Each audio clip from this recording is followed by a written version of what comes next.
E poi qualcuno si chiede, anche sempre lui Augusto, cosa indossi oggi? Il solito maglione a righe? Oppure qualcosa di attillato? Non ne uso cose attillate, ma non per altro. Senti Fabio, ma cosa stai indossando in questo momento? Ho una camicia, dico cose attillate.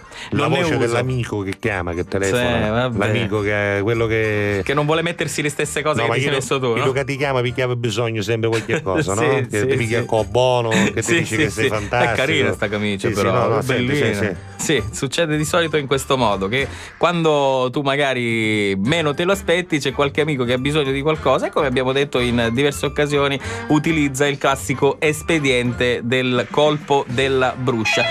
Esempio, pronto? Come si chiama? Pronto?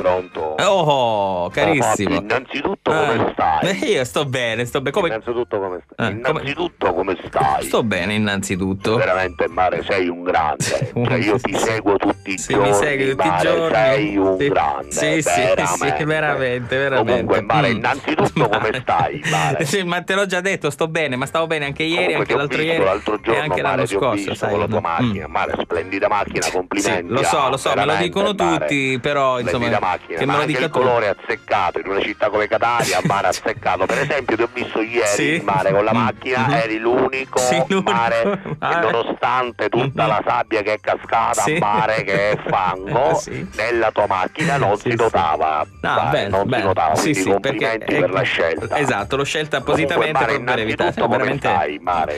Sto bene, te l'ho già detto, stavo peggio l'anno scorso, per esempio, quando per esempio non ti sei fatto sentire. Stavo male, tu non ti sei fatto sentire. Ma tu lo sai, no? Lo sai che tu sei sempre, Mare, mio fratello. Sì, lo so, però fratello, sei mio fratello. No, fratelli ne ho già due, sì, però. Scusami, io ti chiamavo comunque. Sì, lo vedo. Innanzitutto per sapere come stai.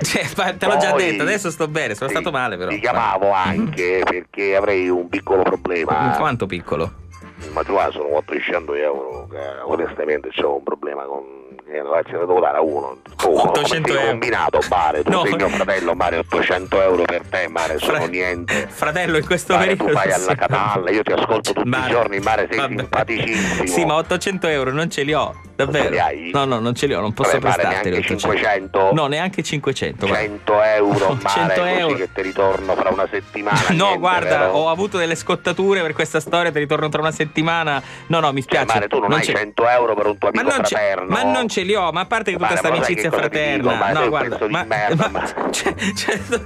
hai 100 euro, perché non ti vendi quel cesso di macchina che hai. Ma se mi hai detto che di fare il cretino alla radio. Ma no, mi hai detto che era simpaticissimo. Perché non te ne vai a lavorare, che non c'hai neanche 100 euro. Ma guarda che io lavoro. Comunque io non ti ascolto per niente, Mare, perché mi fai antipatia. Vabbè, ok, grazie, sto bene. Mare, colore fango. Ed è un cesso. Non c'hai 100 euro, sei un poveretto. Sono un poveretto. Ciao, grazie, sto bene comunque. Ecco, questo è quello che succede di solito quando ci sono gli amici che all'improvviso diventano così affettuosissimi. Capita, Sì. Succede. Me ne sono successe di queste.